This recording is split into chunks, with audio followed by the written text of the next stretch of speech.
It was just another busy afternoon in the city when U.S. Attorney General John Miller was driving back from a meeting. The streets were crowded with traffic, the usual sounds of honking horns and bustling pedestrians filling the air. As he slowly made his way down the road, the flashing lights of a police car appeared behind him. He sighed, thinking it was just another routine traffic stop. Little did he know, this stop was about to turn into something he'd never forget. Officer Daniels, the cop who pulled him over, was young, with an air of confidence that bordered on arrogance. He stepped out of his patrol car, walking towards Miller's vehicle with a purpose. As he approached the window, he didn't greet Miller with the usual polite tone most officers might use. Instead, he immediately began with a sharp command. "License and registration," Officer Daniels ordered, his voice harsh. Miller, who had been preparing to get out of the car, paused.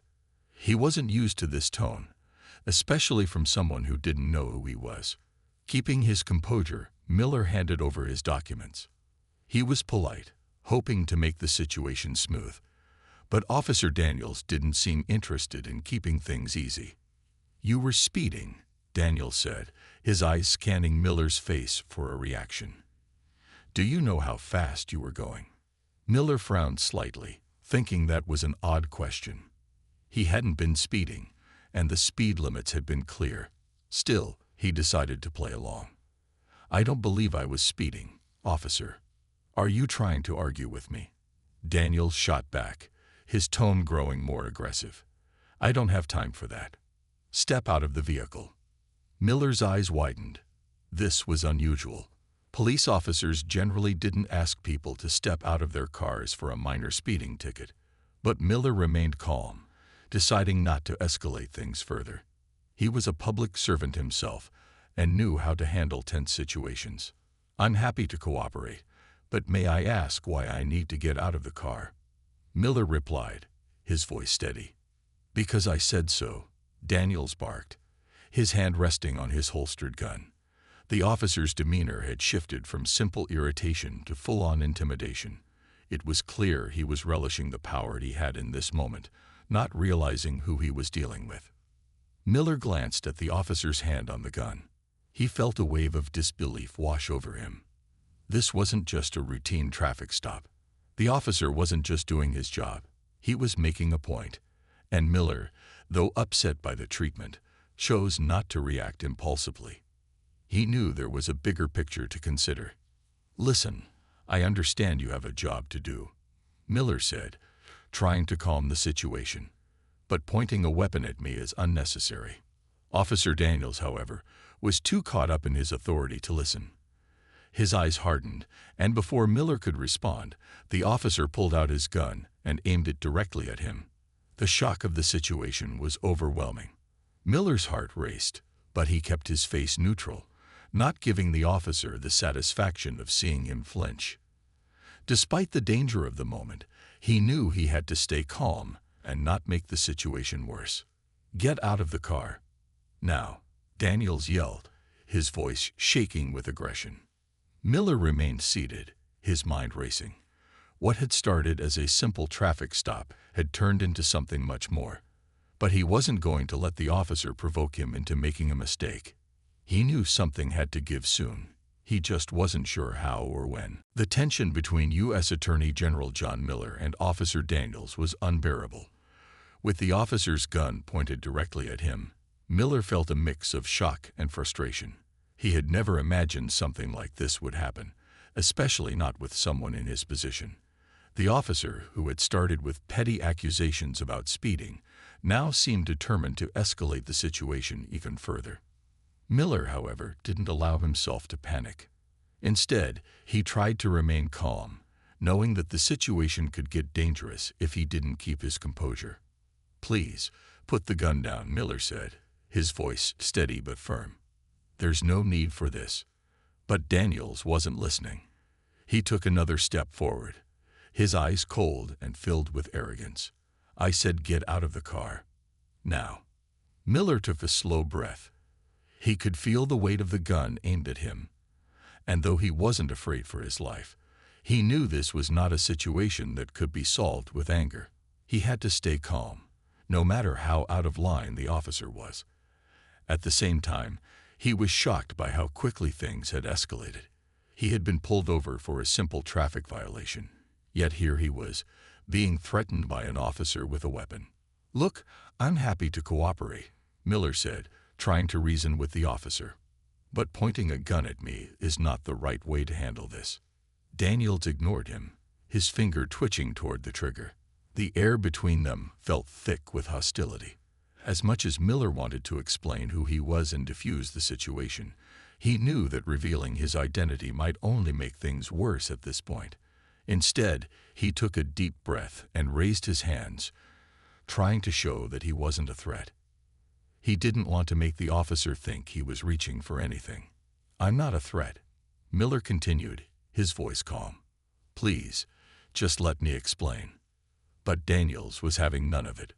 The officer's face twisted into a scowl as he barked at Miller to step out of the car again, his finger still hovering near the gun.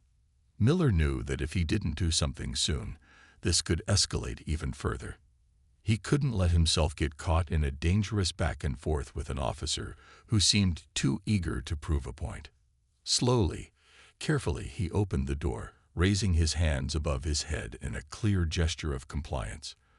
But as he moved, Daniels stepped closer, the gun still trained on him. For a brief moment, Miller wondered if he had made a mistake. But in that instant, he made a decision. He wasn't going to let this officer have control over him. He had been calm, patient, and cooperative, but now he would stand his ground, both for his own dignity and to show the officer that abuse of power could not go unchecked. Before Miller could respond, something unexpected happened. A voice from a nearby bystander called out, "What's going on? Why are you pointing a gun at him?" Miller didn't know if the voice would make a difference, but the question seemed to make Daniels hesitate for a fraction of a second. It was enough to give Miller a chance to regain some sense of control. The officer's reaction wasn't what he expected. There was a moment of hesitation before he backed away slightly, though the gun was still aimed at Miller.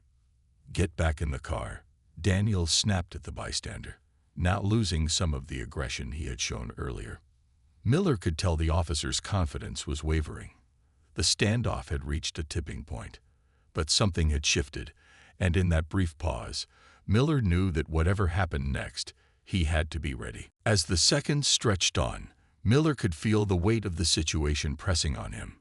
He had hoped that the officer would back down after the brief moment of hesitation, but instead, Officer Daniels seemed to regain his confidence.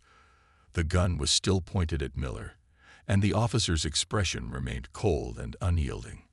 But something had changed in the air. The tension between them had shifted. Daniels wasn't as certain of himself as he had been moments ago. Miller, still calm, knew it was time to end the standoff. He had already been humiliated enough, but he wasn't going to back down from the officer's intimidation. "I think it's time we end this," Miller said, his voice steady despite the danger in the air. The officer's eyes narrowed, still unsure how to respond. It was clear that he didn't like being challenged, especially not by someone who wasn't reacting the way he expected.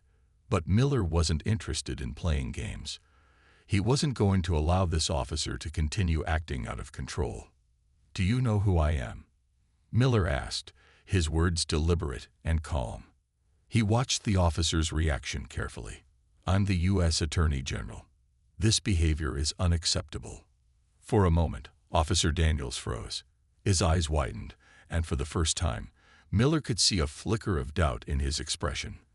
The officer had been so caught up in his sense of power that he hadn't realized who he was dealing with. Now that he knew, he took a small step back, the gun lowering ever so slightly. Miller didn't wait for him to recover. He wasn't interested in playing a game of power anymore. Instead, he took a deep breath and added, "I expect you to treat me with the same respect you would anyone else. Pointing a weapon at me is not how you handle this situation." Officer Daniels didn't respond immediately. He glanced down at his gun, then back at Miller, his hands now trembling slightly. The authority he had once felt so sure of was slipping through his fingers. I'm sorry, sir," Daniel stammered, lowering the gun completely now. "I didn't realize." Miller's gaze didn't soften. He was still angry, but he had learned over the years that anger wasn't always the best response, especially not when dealing with situations that required justice. "This isn't about who you think I am," Miller replied. "This is about the abuse of power. No one should ever be treated this way, no matter who they are." The officer stood there, visibly embarrassed. His posture was deflated, the gun now hanging loosely in his hand. He had wanted control of the situation, but now it was clear he had lost it. Miller knew the situation wasn't over, though. He didn't plan to let this slide without action. "I'm not going to press charges right now," Miller continued, "but this is far from over. I'll be filing a formal complaint, and you'll be held accountable for this." Daniel's face turned pale as he tried to come up with an excuse, but Miller was already stepping away from the car, signaling the end of the confrontation. Miller didn't need to say much more. The damage had been done, and the officer knew it. As Miller got back in his car and drove away, the anger and humiliation that had built up inside him started to fade, replaced with a quiet sense of justice. But the officer's actions had consequences, and Miller was determined to see that those consequences were carried out. The encounter was over, but the real story was just beginning. Miller knew that soon the world would hear about the way he had been treated, and how a powerful cop had underestimated the wrong person. The drive back to his office was long, and Miller could feel the anger bubbling beneath the surface. He had never been humiliated like that before. The officer's actions, the way he pointed the gun at him, the complete disregard for his position, it was all too much. He had hoped that once the situation had been diffused, he could leave it behind. But he knew better. Something like this couldn't just be forgotten. Miller had dealt with political challenges, difficult cases, and fierce opponents throughout his career, but this was different. He wasn't just a government official in a courtroom now. He was a man who had been disrespected, and he knew that something had to be done. The officer's actions were a clear abuse of power, and Miller was determined not to let it go unpunished. When he arrived at his office, the first thing he did was sit at his desk and make a call. He needed to make sure that the situation wouldn't just fade away. He called his closest allies, explaining what had happened and telling them what he planned to do. He wasn't sure how they would react, but he knew he had to take the next step. This wasn't just about him anymore. It was about making sure that no one else had to go through what he had experienced. His colleagues listened carefully, and Miller could hear the disbelief in their voices as he recounted the events of the traffic stop. "You're sure this happened?" one of them asked, still in shock. "An officer actually pointed a gun at you." Miller took a deep breath. "Yes, and I'm not going to let him get away with it. There needs to be consequences for this kind of behavior." The conversation was brief but to the point. Miller knew the wheels of justice would start turning, but he also understood that it wouldn't happen overnight. The officer would have to be investigated, and the department would need to answer for his actions. But what bothered Miller more than anything was the simple fact that someone in a position of authority, someone who was supposed to protect and serve, had acted like this. The phone call ended, and Miller sat back in his chair. He was exhausted, both physically and mentally. But he wasn't going to let this incident defeat him. He had been knocked down, humiliated, but now it was time to rise. He knew that the media would soon pick up on the story, and when they did, they would ask questions. They would demand answers, and Miller would give them the truth. But there was something else gnawing at him, something that he couldn't ignore. The officer had made a serious mistake by underestimating him. Miller had the power, the connections, and the resources to make sure that justice was done, and he wasn't going to let anyone forget that. As he sat there in his office, staring out of the window at the city below, Miller made a vow to himself. He would see this through to the end. He wouldn't let this officer get away with his actions, and he wouldn't allow the public to forget what had happened. The following days were a blur for Miller. The incident with the officer had already made headlines, and he knew that his actions were about to come under intense scrutiny. Reporters were calling his office nonstop, wanting to know more about the situation and how someone like him, a powerful government official, could have been so publicly humiliated. But Miller didn't answer to the media just yet. He had bigger things to focus on. Behind the scenes, the wheels of the investigation were already in motion. His team had begun gathering evidence and contacting witnesses, and Miller was determined to see the officer held accountable. But it wasn't just about the officer anymore. This was about the entire system that allowed this kind of behavior to go unchecked. The more Miller thought about it, the more he realized how many people in positions of power felt they could do whatever they wanted, without consequences. Meanwhile, Officer Daniels had gone silent. After the initial shock of the incident, the officer had stopped responding to the media, his department, and even his fellow officers. Miller's team learned that Daniels was trying to lay low, hoping the whole situation would blow over. But Miller wasn't about to let that happen. The officer might have hoped it would all be forgotten, but Miller's resolve was only growing stronger. Miller knew that if he was going to make this right, he needed to go public with his side of the story. He scheduled a press conference, knowing it was time to take the next step. Standing in front of the cameras, Miller could feel the weight of the moment. This wasn't just about defending his own dignity. This was about speaking out for all those who had suffered from similar abuse of power.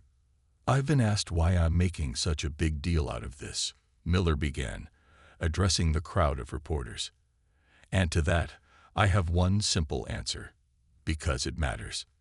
It matters when someone in a position of authority, someone who is sworn to protect us, abuses their power.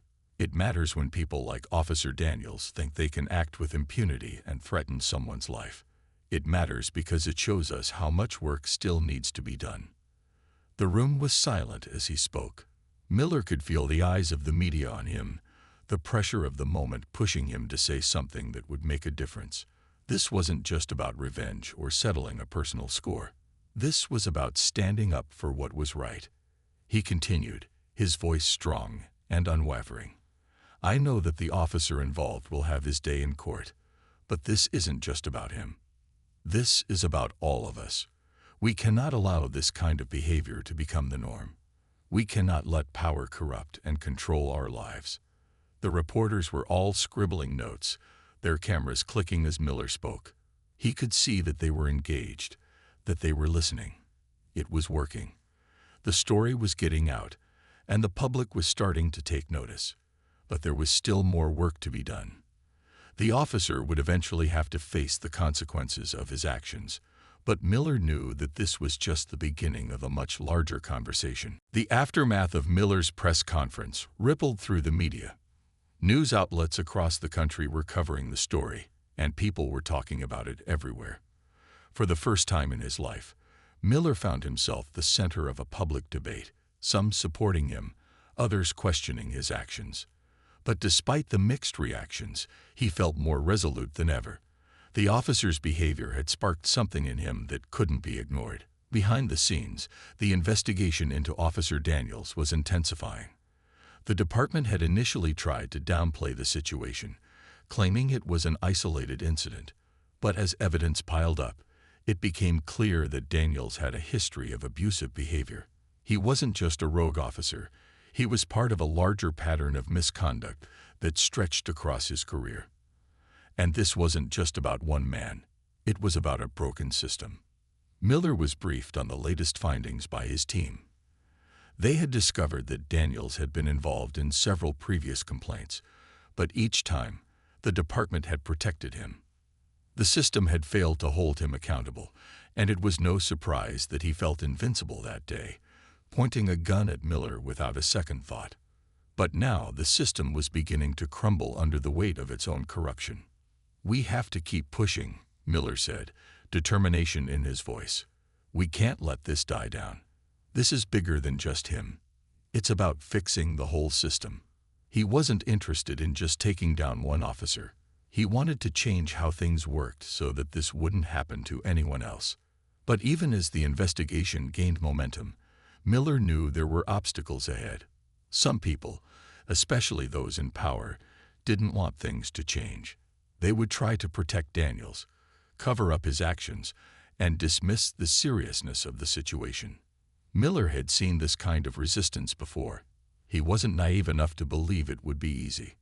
Despite the challenges, he continued to make his voice heard. Every day, he met with his team, strategizing on the next steps. He knew that every move they made had to be calculated. The moment Daniels faced consequences, it would be a victory. But the real victory would come when the system itself began to change, when those in power realized they couldn't get away with this behavior any longer. The media coverage didn't slow down. It felt like everyone had an opinion on the matter, and the pressure on the department to act was mounting. Miller didn't back down. Every interview, every press statement, and every conversation he had added more weight to the argument for accountability. His story was no longer just about an encounter with a rogue cop. It was about holding the entire system accountable for its failures. One day, as Miller walked through the halls of his office, his phone buzzed with an urgent message. It was from his team. "It's happening." The message read, "They're going to charge him." Miller took a deep breath. This was what he had worked for. But it wasn't over yet. He knew this was just the beginning. The battle for justice was far from finished. The day the charges were officially filed against Officer Daniels, Miller felt a strange mix of relief and anticipation. He had known from the beginning that this moment would come, but now that it had, it felt like just another step in a much longer journey. The battle wasn't over. It had only just begun. The news of the charges spread quickly, and it wasn't long before people began to weigh in. Some were celebrating the move as a victory for justice, while others questioned whether it was enough. Many believed that Daniels' actions were part of a much larger problem, and they wanted to see more than just one officer held accountable. Miller understood that. He knew this was just a small victory in a much bigger fight. Behind closed doors, the department was scrambling. Officers, some of whom had always defended Daniels, were now quietly distancing themselves from him. The political pressure was undeniable. The public had spoken, and now there was no turning back. Daniels' once sturdy shield of protection had begun to crack, and Miller knew this was the beginning of real change. The media coverage intensified, and as the trial date approached, the public's attention grew even sharper. Miller continued to speak out, making sure the story didn't lose momentum. The more attention the case received, the more people were realizing the deep-rooted issues that had allowed Daniels to behave as he had for so long. It wasn't just about the officer anymore. It was about every person who had ever been wronged by an abuse of power. On the morning of the trial, Miller sat in the courtroom, his heart beating fast. This was the moment of truth. Would justice prevail, or would the system protect one of its own once again? As the prosecutor began to present their case, Miller sat back and watched with a mixture of hope and disbelief. He had seen so many cases where the system failed, where those in power were able to escape consequences. But this time felt different. Officer Daniels sat at the defendant's table, his face tense and angry. The same man who had once threatened Miller was now facing the consequences of his own actions. It was a strange feeling. But Miller couldn't help but feel a sense of justice being served. As the trial went on, more details came to light, and it became clear that Daniels had not only acted recklessly, but had done so with a sense of entitlement. He had assumed that his badge and his position would protect him from any repercussions. But now, the truth was coming out, and the public was seeing it for what it was: an abuse of power, plain and simple. After what felt like an eternity, the verdict was announced. Officer Daniels was found guilty of misconduct, and he was sentenced to prison. Miller watched as Daniels was led away in handcuffs, a small but meaningful victory in a battle that was far from over. Miller knew that this case had sparked something bigger. People were starting to talk about the need for reform, the need for real change. He had taken the first step, but there was still so much more to be done. This was just the beginning of a larger movement, one that would change the way power was used and held accountable. And for Miller, it was worth every step of the fight.